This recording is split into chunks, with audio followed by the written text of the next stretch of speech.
So that did not surprise me. But then it's the choice of, do you make it into a top-down Dark Souls?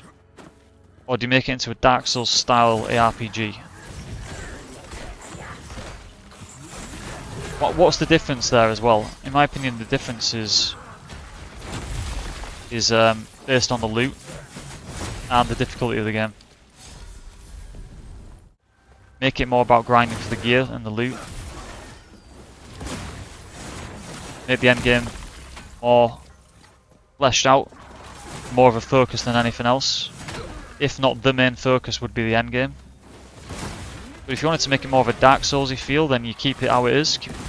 Make it so that the gears kind of... It does take a bit of time to get there, but it's inevitable that you will be able to make the best version of any build you want.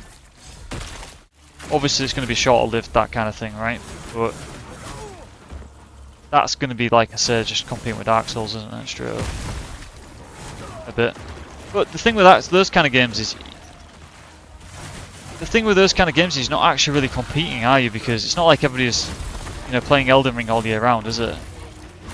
As long as you don't release at the same time as those games, you're probably gonna make sales, aren't you? So I just don't think that's what they're going for with this. Doesn't make sense.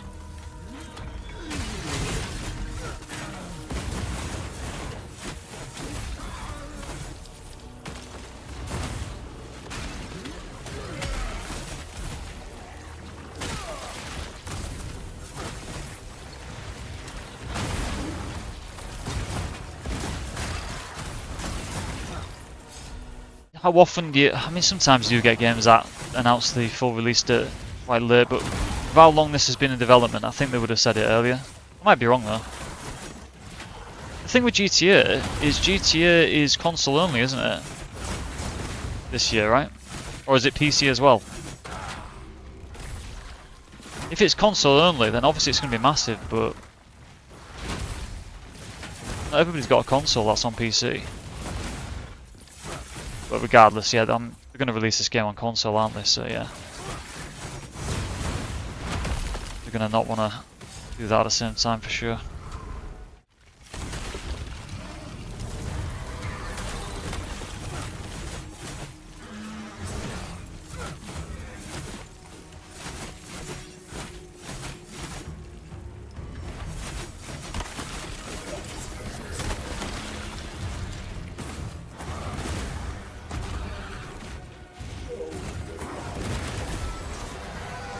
See, I don't get a shield for that, do I?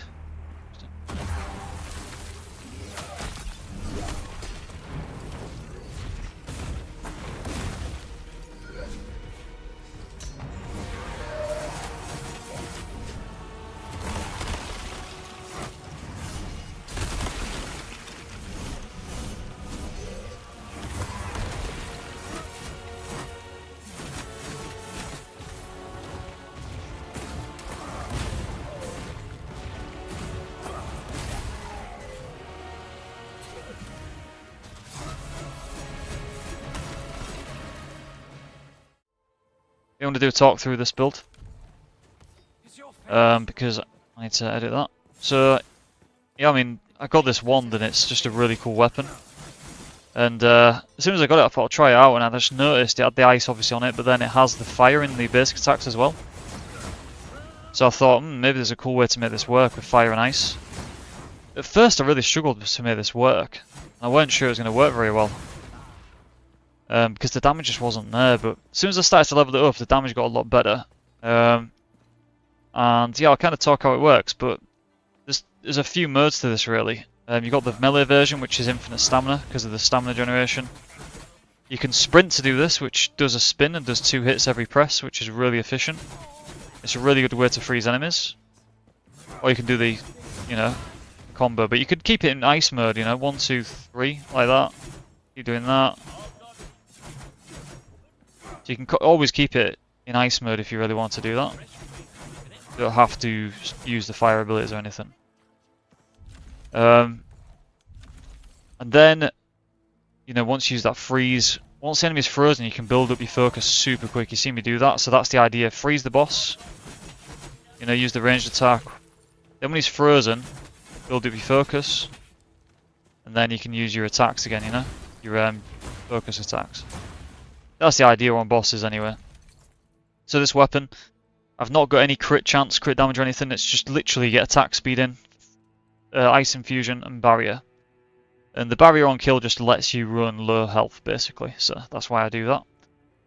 Then I've got the shield, so this is 10% lifesteal. Pretty much a must, this lifesteal here. And then do what you like in the others, but yeah, lifesteal here allows you not to run the ring, which is really important here. So I did run the ring initially when I started building it. I've been working this for about, what is it now? Probably about a week actually, in the background. And at first I did the lifesteal ring here, but then I realised, maybe I can fit something else in, so I did max health on these two. And this is what cost me a lot of embers to get working, because you have to get like 15, 16, then do the low tier gem here to get it to around about 50 odd % and not lose too much health. But yeah, I'm doing all the low tier gems because the gems are getting nerfed, so I didn't want to do the max tier gem. I wanted to do the low tier gem here just to test it out a bit more. But yeah, barrier on kill, pretty standard with the chest here to get a bit of a decent barrier going. Nothing too crazy, just helps with dealing the ads. Not great against bosses obviously, so for bosses I use the barrier on dodge. So I can go get a kill on an ad, get a decent barrier for the boss, and then when I lose that barrier I can dodge just to get a bit of a nice little barrier going as well. So that's how we deal with survivability basically. Focus gain on the helmet here, based on durability. So obviously I'm using cloth because I'm quite light. So I've got 150, which isn't crazy, but 150 durability. But it is noticeable, it's a nice little boost. But I'm not running the durability enchantment because I want the damage. I want the damage stuff here. So you could run extra, you know, you could drop the fire maybe and put durability in, but I do like the damage stats here as well, just to really get that damage going. But yeah, in terms of the gear, it's pretty simple. We're going fire damage everywhere. Fire damage in the chest, fire damage here, burn damage here, which you could do fire damage, but I like the burn as well. And then fire here with the burning crit. So the burning crit here is giving me like, what, 35%. You got base 40% there, so that's 75%. And then you get crit chance here, which is 20%. So it's like, you know, you get 95% crit chance, basically. With this setup, crit damage in this one and this one. And you're not running anything here, because again, you want a blue to make sure you get the attack speed if you can. To crit. And then you want the barrier on kill as well, if you're doing this way of doing it. But yeah, the main thing I realised is you don't really need freeze buildup because of how quick this attacks with the ice. It's so good. You can charge up your freeze super quick, max charge, boom. You can just freeze stuff really, really quickly. So you don't need any freeze buildup. And the great thing about this freeze is it's not about doing damage. The less damage the freeze does, the better, because you can charge up your focus to full. So if I go here and get focus to full. So if I do this, it goes to 300, which I'll talk about in a bit. I can just freeze an enemy, like this guy, and build it up like super, super quick. You'll see that in the video. It's so good. So yeah, this freeze is just about generating the focus manually by doing this. There's a couple of ways to build the mages right now. Use the one-hit runes like Armageddon, Plague Splatter, all the busted runes out there.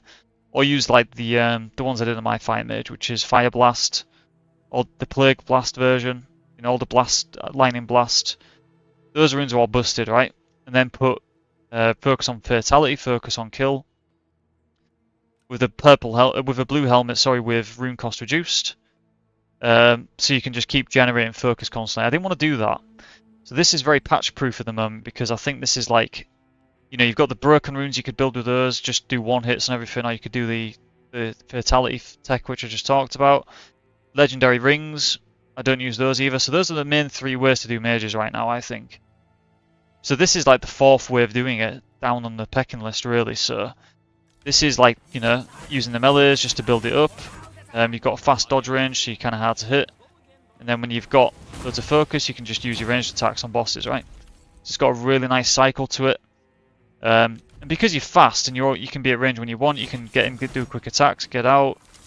You know, you can use both of these attacks, 2 rune attacks as well, which are both fire based for damage. You've got everything in this build. It's so versatile, it's unbelievable, really. So it's super fun. But what was my original point before I started going off topic there? So focus gain. 150%. Pretty good. Not crazy. But when you look at the fact this costs 9 stamina per attack, and I get 10 back, so that's 15 focus back per hit. That gives me 30. Basically is what that is. So when I go on to 3, 4, 5, 6, 7, 8, 9, 10, I have full focus at 300. So on bosses you can get full focus in no time. It's crazy. And then you can just blast away with Converging Flame. So yeah, you're using the 2 fire runes here on the Y and A for damage. Now, why am I using this instead of the charged version? Well, this really is just to keep the plague going and to generate focus. If you want to generate focus, this is a nice quick way of doing it. So there's no point in me having the charged version of that because it's slower and does a bit more damage, but this is quicker. But with this, you want this to be efficient and freeze, so it charges really quick. And because it hits harder, it freezes quicker, so this is the best way to do this. So the charge for the ice, for the range freeze, this for the just quickly generating focus at range. Obviously, you've got the close range version, which is going in like this. Finish it off with the close range double hit at the end and fire if you want to do that as well. Because you do want to do that initially, it's better to run in and do this to trigger the crit chance on here. And then when you do that, this does more damage. And so will this, which builds up your freeze quicker. So if you can do like a quick fire dart early on, that would help. To build the freeze up. So yeah, you don't need any build up, the attack speed's crazy, so just purely going to fire for the damage and don't worry about anything to do with freeze. The attack speed will look after itself on the ice bolt. But the benefits of the attack speed means you Fire Nova and Converging Flame also charge very, very quickly. Same as the Frost Mage build that I did. You know, both of these abilities will charge to full, which gives them way, way more damage. They'll both charge very quickly, so I'll just show you quickly on this one. Full charge, it does that super quick, so it just does crazy damage. That's where the attack speed really comes in. If you went damage here, it'd just take a lot longer, and yes, you'd do more damage in one hit, but you just wouldn't get it off in a lot of situations where you would with this. So I think attack speed is much, much better with the focus generation and everything like that. Yeah, I think that covers a lot of it. I mean, one thing I wanted to talk about as well is the stats. The stats took a while to really balance on this. Obviously, Armor Pen, you get that on 3. I've got 19 on all 3, which is pretty nice. But in terms of the rings, a bit of attack speed here. Attack speed on the gloves to go with that. Stamina on hit. This is what allows you to have infinite stamina by itself, just doing this. Because it's really cheap. It's 9 per attack, and then you're getting like 6% of 84, which is like 5.5, so you're generating stamina with this. 2 stamina every time, infinite stamina. Then this does more damage for the rune attacks, which is a no-brainer, obviously. But yeah, the main thing is it's going to cost you a lot of Fallen Embers to do this setup. 16, 8, 15. Something like 20 and 16 is just going to take too much health away, really. So try and get it like 17 and below on both of these. 16 and below if you really want to make it work properly. Yeah, 340 health gets boosted, so with the runes I was just showing there, let me just quickly boost my health properly. So these runes are really easy to generate. So I was just saying about obviously generating focus. Well, you're going to have excess focus all the time because of how good it is. So I did this with the Plague Doctor healing build, but basically you can constantly just do these 2. These are the only 2 you need. You don't need stamina. Just boost your focus, get that to 300. That lasts for 2 minutes, and then your health also gets boosted here. So that's going to go to, let's have a look here. What did I go to? About 400, I think. Which gives you like 190 on the health. So if I just heal up now, it should go to 190, which is very nice. That's actually pretty nice, you know. And then obviously the barrier is based on your health, so you get like 400 barrier as well, which is really good. But yeah, you'll generate that in no time with these attacks so easily. It's crazy. The focus generation on this is kind of broken actually. So the scary thing about this build is it is almost patch proof. The thing that makes it work though is because I think the mage spells are overtuned. So Converging Flame and Fire Nova just do crazy damage like a lot of the mage spells. And And that's kind of what makes it work so well, because everything else is utility, really. Just giving you that focus super quick. You do really good damage with the basic attacks, though, to be fair. It does do a lot of damage on single target. I mean, not on bosses, really. But yeah, that's where it really chunks them down. So I think if they tune those a bit, that might be a bit better. But yeah, I don't really think I missed anything on the game. Just thinking, yeah, 2 with crit damage, get the crit chance on these 2. Because you get such a big boost with the crit chance here, you don't have to run it here, really. It's fine. But then on the gear, yeah. So look at my stats now. 400 health, 300 focus. That's really good. Now I put 38 into health, which gives me about 340 base. 14 stamina. You don't need a lot in stamina, like I said. You generate really nice. Focus, I think 300 is really good because you'll see on the Echo Knight there, I did that run on purpose. I didn't go in with full focus. I wanted to show how the build works. That this isn't like most mage builds where you need to juice yourself with all these buffs, get loads of focus. You can just sit there and spam Fire Blast or one-hit him with Armageddon. You know, once they nerf those abilities down and you can't one-hit him, this is going to be a really, really good way to build mages because it's self-sufficient. You know, you can just generate your focus when you want. You can go in, freeze him, run in, do this, get to full focus, get out, do your charged attack from range with the Converging Flame, which is the one where I stack up 6 fireballs. Yeah, it's a very nice way of doing it. So 300 focus gives you 3 Converging Flames, which should be enough to kill, you know, the Echo Knight in each phase. So, you know, you could do 3 on the first phase to kill him. 2 should do it really if you hit all the balls, 'cause it's kind of hard to hit all of them. But yeah, 2 should do it. Then when he gets to the second phase, freeze him, charge up again. Just freeze him, get him ready for when he lands, full charge it, bang. Go in, do a few of these, it'll freeze him. Get to full focus, drop back and just blast him and he's dead. That's the way you play it. And then equip load to get into fast range. Now this is one thing you could do.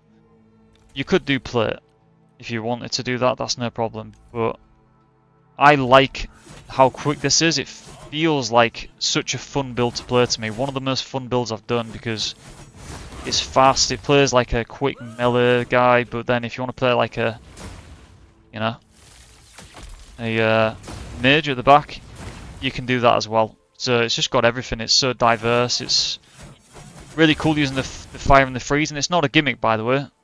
You know, at first I thought, is this going to be a gimmick, the freeze? But it's not. It works super well. The freeze is so handy for building up the focus. It's so safe. And without freeze, I don't think it'd work anywhere near as well in the fast range. I really don't. The freeze really makes this work. So I'm really happy that, you know, running these 2 together, the freeze and fire. I don't think there's a benefit to it in terms of, I don't think there's a synergy between them in terms of damage boosting or anything. But my god, yeah, the CC on this is so good for the fire, just to charge up and blast enemies down. And yeah, it's worked out so well. Really happy with this one. One of the more difficult builds to put together, a bit like the healing build really, in terms of resources, but super happy with how it's turned down. It's definitely going to be one of the main builds I play until the next patch, because yeah, it's got a bit of everything, and you know, there's not really something this build doesn't do. Melee, ranged, fast dodging, and one-hit stuff. You can choose how you want to play. So yeah, really glad I made this one. And don't think there's anything I missed there, but yeah, still a couple more builds I want to do. The next patch is meant to be this month, so let's see what they've got in store. But we do know we're getting nerfs to these enchantment gems, so let's hope we get some sizable nerfs and it brings things down a bit, and hopefully we start getting some more engaging content purely off that nerf, depending on how big they do it. But yeah, still some really cool weapons I want to try out and build with. So I'm going to keep doing a few more, and hopefully we get this next patch in, you know, next sort of 3, 4, 5 weeks, whatever it is. I mean, it's meant to be this month, but if it goes into April, that's fine. But yeah, I just want to say thanks for all the support on the videos as well. And yeah, I've had a lot of new subscribers and stuff. Really appreciate it. Appreciate all the support on Twitch and stuff as well.